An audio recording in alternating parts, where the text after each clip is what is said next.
哇，好靚嘅班彩石啊！我今日嚟到我其中一位學生嘅店鋪啊，睇幾多幾靚嘅班彩石，咁同大家梗係講班彩石啦。班彩石咧，其實係一種遠古生物嘅化石，佢形成嘅年期有7500萬年啊！咁所以咧，佢同水晶係唔同，水晶係一種礦石，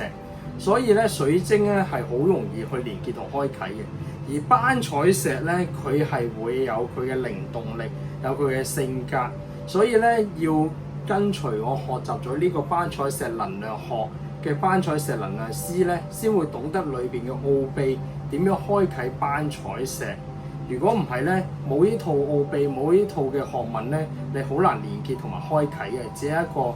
值錢嘅首飾或者擺件。嗱，好似我呢個學生咧有證書啦，唔同級數嘅證書啦，就係認可咗佢哋學咗唔同級數嘅符號，同埋做咗唔同級數嘅灌頂，而從而咧係有呢個能力去開啓你哋嘅班彩石嘅。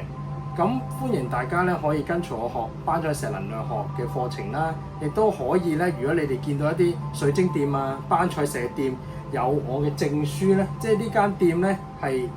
個店主已經識得點樣去幫你開啓同埋連結嘅。而咧班彩元件咧擺件咧擺風水就會生效㗎啦。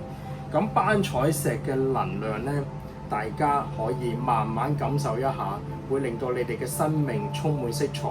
身心靈健康，運氣轉好，家宅安寧，事事順利，最緊要桃花興旺啦，最高利益正氣正念啦。今集節目講到呢度先，咁希望大家中意我講班彩石嘅能量，會拍多啲節目俾大家睇嘅，多謝大家。